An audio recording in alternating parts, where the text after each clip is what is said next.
Executive Director of the Small Business Development Center, coming to talk to us today on entrepreneurship adventures that we can take in partnership with the government. So let's welcome her right now. Sorry, Mr. Tina Grant. Hello. I'm looking for the students in the best JA company. But how y'all know which one is the best JA company?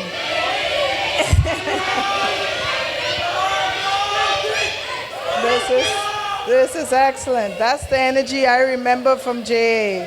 Everybody should be thinking that you are in the best JA company. Let me tell you which one was the best JA company when I was in JA. BC, now BPL, was the best JA company. And anybody wants to know why? Because me and my colleagues and my friends from across the Bahamas were in that company. That's the natural reason. That's the same reason why all of you scream that you were the best JA company. So anybody here from BPL? Can I see the team from BPL? All right, so I want to talk to all of you afterwards. I have some thoughts and ideas, seeing that I'm remotely connected from my past. But folks, I'm here today not just because I represent SBDC, but because I've always loved JA. I have an older brother and an older sister who entered JA before I did. So I was the little kid who couldn't do the things that they were doing. They were always going to cool events. They were traveling all over North America and Canada. They were making money. All of these exciting things were happening in JA, but I was too young. I couldn't wait until 10th grade came to be able to join JA. It was, the academics were important, of course, and we did well. Sports were important, and we did well. But for me, my goal was I was going to join JA, and my company was going to be the best company. So in 10th grade, when I started JA, I didn't know anyone. I came from a school that unfortunately had too little integration with other schools. Any persons here from St. Andrews? No one? Okay, that's very unfortunate, and we're going to need to work on that. And this was one of the things I was excited about joining JA. I wanted to meet more young people throughout the Bahamas that I wasn't able to interact with. Today, as an adult, I get to see some of those same people. I get to work with some of those same people that I created friendships with throughout the Bahamas. So in my first year of JA, with all of my great intentions, my company lost money at the end of it. Any of you looking at your balance sheets and your P&L statements now and you're losing money and you're a bit disappointed? Anybody's losing money? I hear 1 or 2 yeses, a few no's. That's very good. So we were losing money. We had lots of fun. We worked hard, but we had a lot of internal strife. I met the VP of Human Resources, Deshay earlier for her company, and we were talking about some of the trials of companies. And one of the major things that I've found, it has a lot to do with the team. There's a very famous book, the name I don't remember right now, but the most important thing I learned from that book, the gentleman talked about what it means to build a team and to build a company. And he said, it is not all about where the bus is going, but it's the team that you put in the bus. If step 1 for you is to assemble the right team, and step 2 is, now let's take this team on the right journey. But if you try to go on that journey before you figure out the right people in the bus, you're putting the cart before the horse. So I know with Jay, based on my past experience, I imagine it's the same. You don't really get to choose who comes in your company, but you do get to choose your leaders. And I'm hoping that nowadays you use more so character, tenacity, ambition, follow through, these types of things to determine who you choose to be your leaders, rather than using things like, this is my friend, I like them, they cute, these sorts of foolishness that unfortunately in the past, that's how people chose the leaders of companies. So if you're serious about winning, when you go in JA again, look for characters. And we're going to talk today about the anatomy of an entrepreneur. Anybody knows what the word anatomy means? All right, but you normally use it in biology. So we're going to switch from biology and change it to an entrepreneur. What are the components, whether biological, mental, emotional, spiritual components of a very good entrepreneur. That's what we're going to talk about. So my second year in JA, it was a totally different thing. I knew all the mistakes we made in the first year. I wasn't as afraid because I didn't know anyone. I built a lot more confidence. And confidence, folks, as we get into the discussion of the anatomy of an entrepreneur, confidence is one of the most important characteristics of an entrepreneur. If you don't believe in yourself, and if you don't believe in your product and your ability to turn a profit from your product, nobody else will. Your employees won't, your investors won't, and your customers won't. Have any of you found this already and can give me just 30 seconds? Just stand up and tell me something about how you've experienced this in your company already, the way confidence has converted to either profits, converted to a good team, good energy, good results. So in our JA company, PPL, we was like, everyone is selling bags and we already ordered the bags. We was like, and plus we gotta sell them for $5 and it's super value, they selling them for $1.44. And like, anyone go and buy our bags too expensive. So everyone come with this conclusion, oh, we shouldn't sell the bags, but the bags are already here. So the board was like, listen, they're already here. Wanting our bags, it's probably more durable and they got a whole more than super value bags. You gotta sell them with the bags really worth. And we continue to sell them now. We actually sold all of our bags in our first 2 orders and ordering an next shipment. Excellent. You had to believe in your own product, and you had to believe it was worth what it was that you were selling it for. So congratulations. So yeah, confidence was a major part of my journey, not only through junior achievement, but as an entrepreneur. The other thing with that second company I want to talk about, so part of it was genuinely wanting to be an entrepreneur, and part of it was wanting to make a lot of money. And folks, this might be one of the biggest things we talk about today. I think when I first spoke with 1 or 2 people, my question was, look, did you join JA because you really wanted to do business or because you wanted to have fun? And I want to do a little survey on that. How many of you joined because you really wanted to have fun? It's not bad. I mean, it's a good reason. Socialization is good. How many of you joined because you wanted to make some money? We have a lot of entrepreneurs that come to our center, which I'm going to talk about in a minute, and they come with great ideas, something that they've been dreaming about. The passion to fulfill a dream needs to be balanced with the passion to make money.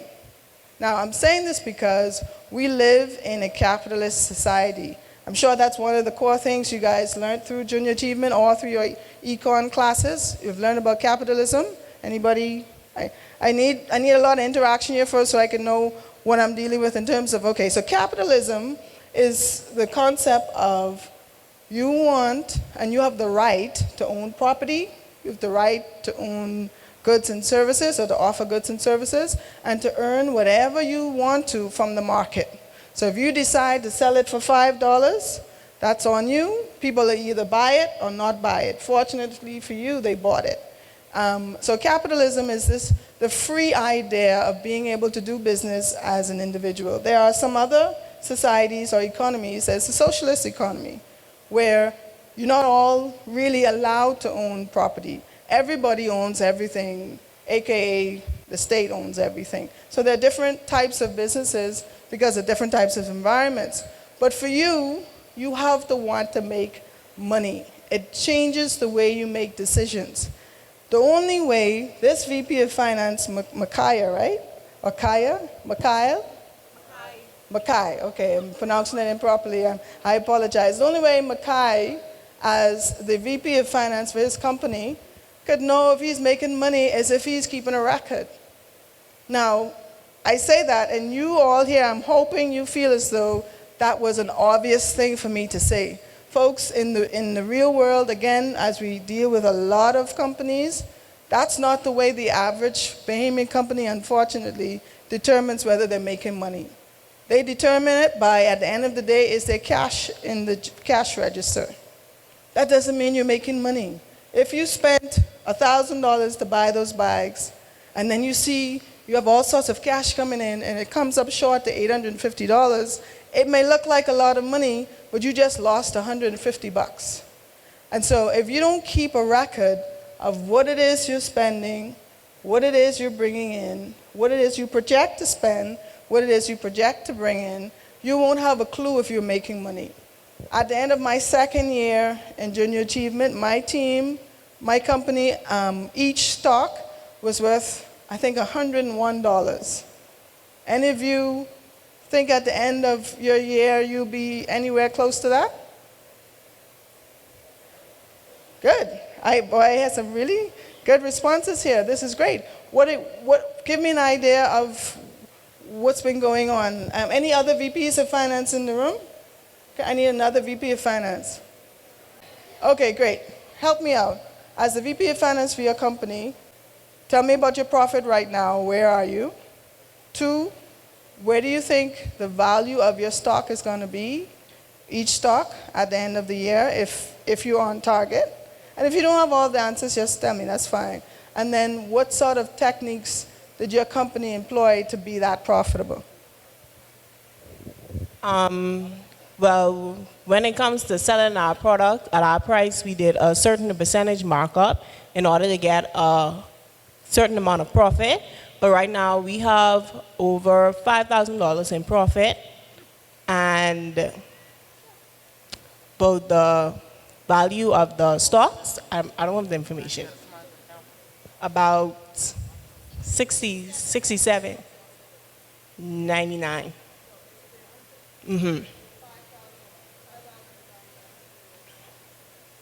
$5,000 divided by 100. 50. Yes, ma'am. Congratulations. Okay, so you just talked about the next characteristic of a very good entrepreneur.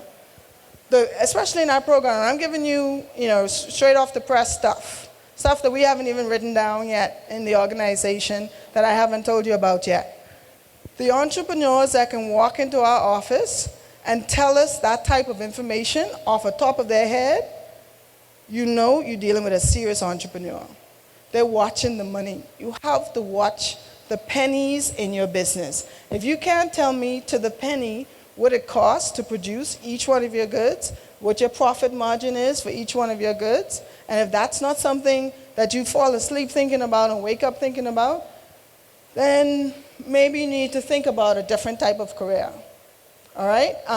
The good entrepreneurs pay attention to the money. The only way to be able to redirect or to make changes, to pivot, or to continue to do a lot more of the good thing is to know what's going good, what's not going good, and what's going lukewarm. Okay, so I need someone to give me the first 2 characteristics that we've talked about so far. We only talked about 2. Confidence, yes. What was the second one? Watch the money. All right, good.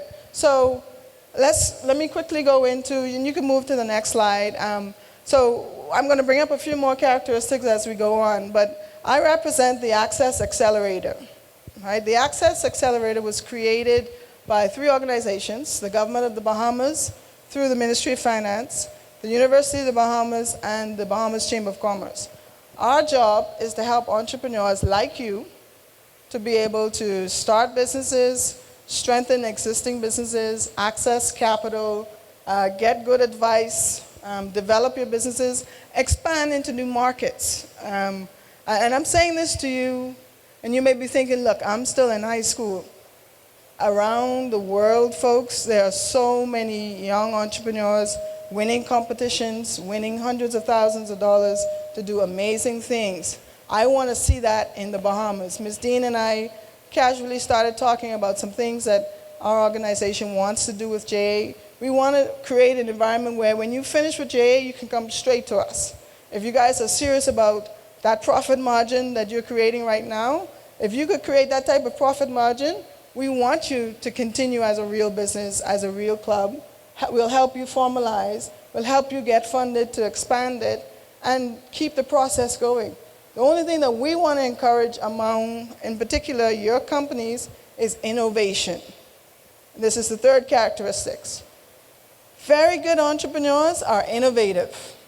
You have to be able to think on your feet. You have to be able to come up with new things. Sometimes innovation, folks, is not just about products or services. I want to talk about that, but in particular, I want to talk about processes. How many of you would recall being in your business and y'all created a process of how to do something? At some point, people realize that it's not working, but nobody wants to come up with a new process. An innovator is able to recognize when something is working and stick with it, and if it isn't working, create something that will. That's innovation. And there are actually people who make lots of money off of patents simply by registering a process.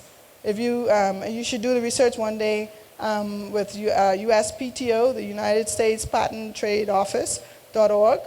And a lot of the patents on there you'll see are not really products, they're processes. So a good entrepreneur is innovative. You also, I think from our point of view, when we talk about innovation with your companies, we want to see new inventions. All right, and it's easier to start that type of ecosystem with this group than it is to start with older people. Younger people coming up with stuff every day. Every day you're frustrated with some app that isn't working right and you know what you want it to do that it isn't doing, some piece of equipment that isn't working right and you have a better way for it to work. Our expectation of you as young Bahamians is that we start to create things. I want to see on an annual basis my organization that I represent continuously funding youth innovation. That means y'all got to start it in your companies. What we did in our second year, we recognized that JA had 1 million events. There are all sorts of social events for JA, and each one of them was an opportunity for us to make money. So we came up with Swisher Slush. All it was lemonade in a slushy drink, and it was always hot for some reason at every JA event. So for us, this was innovative. We tired of hot drinks. We want something fresh, and we want to make money every time all of you came. So all of you actually always bought stuff from us and made us the richest company because you wanted our product. For me, that was innovative. That may be old innovation. You guys may have new things. Don't go with the status quo. Don't wait for your advisors to give you ideas of what to do. Start thinking about next year's innovation for your next company now. Because I can assure you, me and Ms. Dean are going to sit down and come up with a strategy to fund innovative ideas out of junior achievement for next year. We're doing this because if you look at our economy right now, for every $1 of foreign direct investment that comes into the country, it is said that 85 cents of that goes right back out. So tourism, which you all know we tote as the largest industry in the Bahamas, if the stats are still correct, 85% of that doesn't actually affect you and I on a daily basis. That's not good. This government, well, successive governments, but this government is pushing at this point in time the idea of Bahamians owning more of our country. It's unfortunate that we have to get to this point, but that's where we are. We have to focus on Bahamian ownership. One way to own something is to create it. Be the one to create it. Be the one to have the first patent, to sell it, to share it, to use it, and improve somebody else's life. Okay, so for us, it's important that the reason why we do it is because at the end of the day, even if I could get 5 millionaires out of this group 10 years from now, 5 years from now, because you took your company and your idea serious and you came to us to develop it, then we would have achieved our why. Junior achiever versus an entrepreneur. Now, as an entrepreneur personally, with junior achievement, like I said, there was a mix of fun and the desire to make money and to be innovative, right? But when you really become an entrepreneur, the other thing that is a part of that anatomy, you have to know how not to give up. Now, again, for y'all, you may be thinking, hey, this is just a club. I don't have to show up to every lesson, to every session.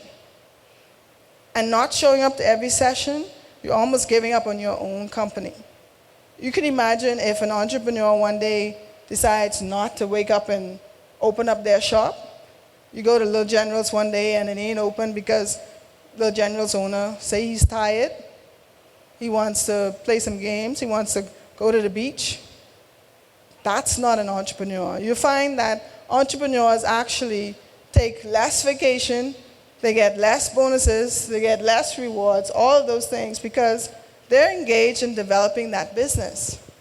As an entrepreneur, the next idea in terms of the anatomy and the personal experience, the one thing that I could say that I've learned about being an entrepreneur, you cannot give up.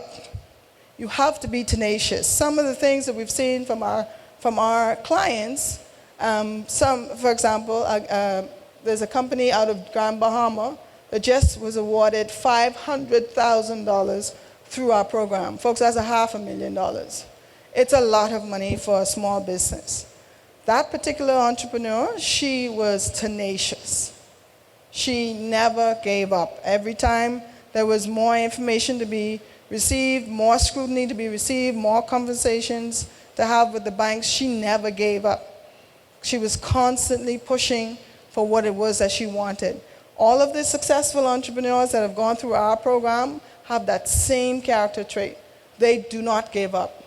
This idea of being wishy-washy about what you want, all that gets you is second place. Those of you who are going to be crying on the last day because your company didn't get the first company, think about that now. Don't wait until the end of JA and you're sad because you may have gotten second or third place. First place starts every single day that you contribute towards your company. Tomorrow starts now. And so when you're thinking about your strategies, even for next year, start innovating and thinking about ideas for your next company this year. Don't wait until September comes, you get into a new company, and you're like, okay, what are we going to do? Start thinking about that now. Okay, now definitely as an entrepreneur, you have challenges. And this is something that people speak about very little. And I believe this is one of the last slides. The challenges you have to prepare for just as much as you fantasize about the money. So you fantasize about all the things you're going to buy, all the things you're going to do, the vacations you're going to try to have, but you won't have the time to have. We do that as young people or people looking to go into business. You have to sit down and visualize the reality that there will be challenges that you encounter in your business. But you have to figure out what type of challenge overcomer will you be? Will you be the one to complain? Will you be the one to pass it all on to your employees? Will you be the one to create solutions? And this again ties back into being innovative. Some challenges are financial. And financial challenges in most cases come from not knowing the numbers, not planning ahead of time, or you may miss the market and think the market is priced at one place and it's not. And that's an easy thing to happen. Or a hurricane could come, like Hurricane Dorian. What do you do as a business? You've poured everything into your business and a hurricane that nobody can expect comes. How do you tackle that challenge? Do you just give up? It was working well before. Do you rebuild? As an entrepreneur, the last part of that anatomy is that you have what it takes to look that challenge in the face and say, you know what, I'm going to rebuild. And I'm so proud of so many of the GB and Abaco businesses who are rebuilding, who are going back. They're physically rebuilding their places themselves in some instances if they have to. And that's what looking at challenges are. You don't plan to not have challenges. But as individuals, when you go to start your companies, seek out advisors. That's why companies have board members, because those people on that board are responsible for giving advice on the direction of that company on a regular basis. When you duplicate it, use the same system. Take everything you learn from JA and put it into real world. Thank you very much. Thank you for having me.